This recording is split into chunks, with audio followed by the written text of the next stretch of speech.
Welcome back to Train of Thought, everybody. My name is Trey, and this is where I share my thoughts on the Winnipeg Jets.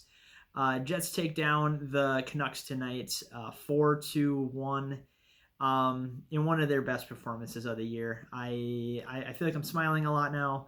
I know that my mom has told me to smile more on these videos and stuff, and I'm smiling because the Jets look really good tonight. They're one of their best, if not their best, performances of the year. That was probably one of the most energetic performances I've seen. The first period they were a little bit slow out of the gates, but man, some of the changes that they made to the lineup and stuff really seemed like they injected some energy into the team, and they had a spark out there. So jumping into it, 0-0 after the first period. Not a whole lot to talk about. Shots were 13-9 Vancouver. Second period, the Canucks scored first, and then not too long after that, the Jets went on a power play. And one of the big storylines coming into the game was how the Jets had broken up the top line of Scheifele and Wheeler. And they had Scheifele,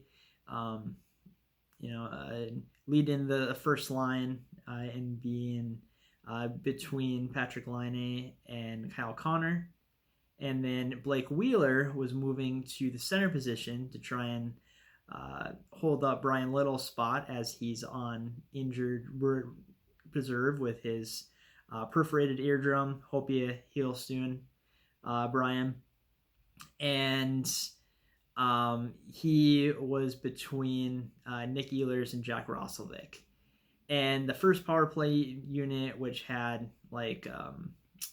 Connor and Scheifele and those guys on their first power play opportunity, they had the puck pretty much the entire 2 minutes.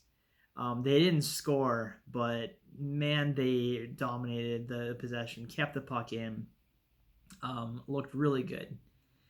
And then 16 seconds after their first power play opportunity ended, Patrick Laine got held up, and they called another penalty on Vancouver, so they start over. The Jets got another power play opportunity. The second power play unit was out there with Wheeler and Ehlers and Roslovic was on that, obviously, because we'll be talking about him in a little bit. And they were dominating the possession again. One of the Canucks D-men got bombed by he blocked a shot from Laine that was blasted, and he was hurting and trying to get off the ice, and he was having a tough time getting off the ice, and it's like, man, they need to score here bad. And a little bit after that, Jack Roslovic on a great play, good goes in and scores, tie game, 1-1. And then the Jets seemed like they really took off, got a huge shot of momentum, and a little bit later, Kyle Connor with a sweet pass into Scheifele, who has a great backhand to forehand move to get it past Thatcher Demko, the Canucks goalie. 2-1 Jets. That's how we went into the third period. That's how a bunch of the third period was played. And Connor Hellebuyck was awesome tonight. Stopped 32 out of 33 Canuck shots. He had some timely saves, and I know that the thing that he wants to be, as he has been quoted as saying many times, is big and boring. He wants to make himself big and block the shots, because I've heard people say that when a goalie makes a spectacular save, that means that he's usually out of position and has to recover. And Hellebuyck was, getting big and tall, and blocking some shots. And then he had a save where maybe I don't know if you can say he was out of position, but there was kind of a ugly turnover in the like right in front of the Jets net. Bo Horvat of the Canucks skates in all alone. I don't know how he didn't score, but Hellebuck was able to save it. And then like 9 seconds later, after a face-off, Kyle Connor gets a breakaway, scores 3-1. It was a thing of beauty. Unassisted goal by him. He had an awesome game tonight. And then, arguably the goal of the game, just because of the selflessness of it, was the Canucks had an empty net. Matthew Perreault forced a turnover, passed it to Adam Lowry, who was all alone. He hadn't scored a point or gotten a point all year, and he was right in front of the net, wide open net, and he passes it off to Andrew Kopp. Beautifully unselfish play, and Kopp, instead of just tapping it in, unselfishly passes it back to his buddy Lowry, who then taps it in. So that was just awesome to see the selflessness and just showing this team. So, man, I'm already almost at 7 minutes, and I feel like I have so much more to talk about. I talked about Kyle Connor. He was awesome tonight. Talked about Hellebuck. He was awesome tonight. Jack Roslovic played a great game. Those were the 3 stars of the game. I don't think I have the order right, but those were the 3 stars of the game. You can look it up and see what the order of it was. I like the identity of this team. I feel like it's starting to build.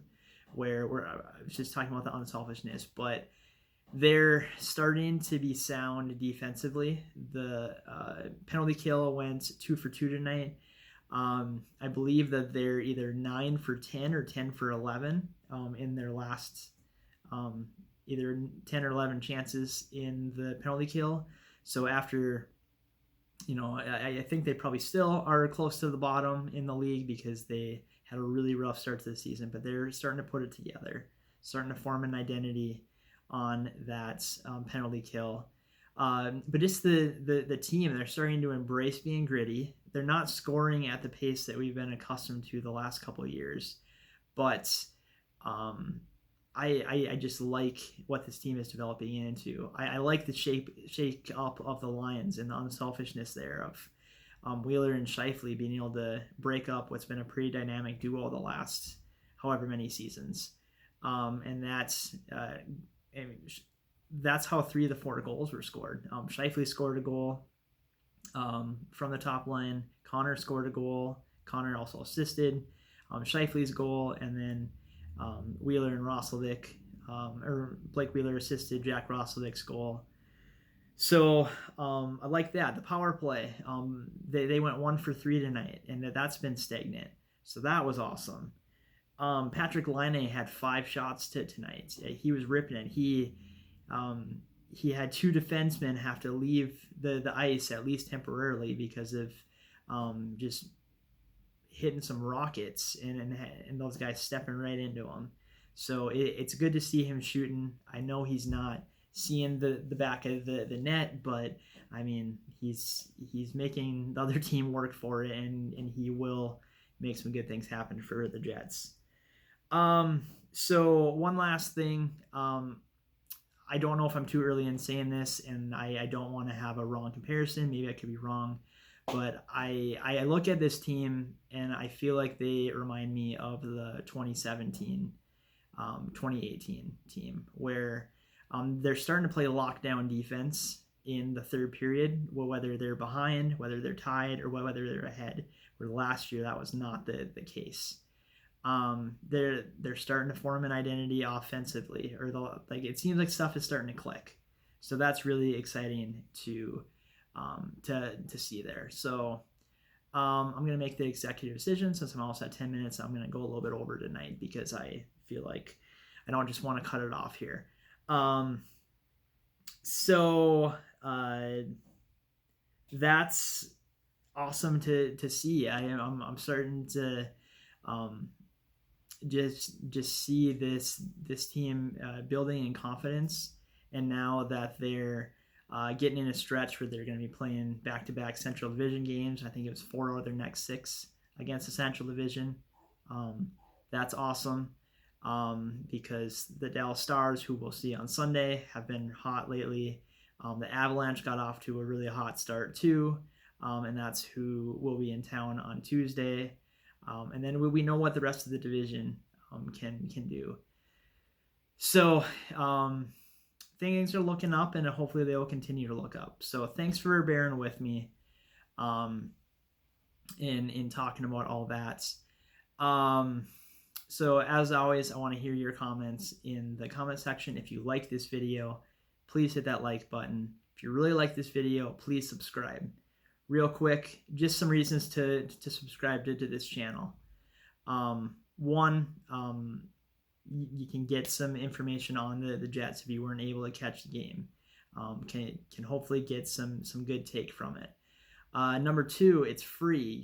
A lot of times subscriptions, if you have an Amazon Prime subscription or whatever, you're paying for it. You're not paying any dollars to YouTube or to me or whatever to be a subscriber. And number 3, it's not going to be invasive, where you can control the notifications of what you get. Where if you don't want the push notifications on, you'll just have a little dot on your subscriptions tab on your YouTube page. Maybe my videos will be a little bit more prevalent to pop up. But just wanted to say that real quick because I would love your support. I'm passionate about doing these videos. It's been a lot of fun so far. I'm looking forward to continuing to do them. So with that, I hope you guys have a great night, and I will talk to you soon.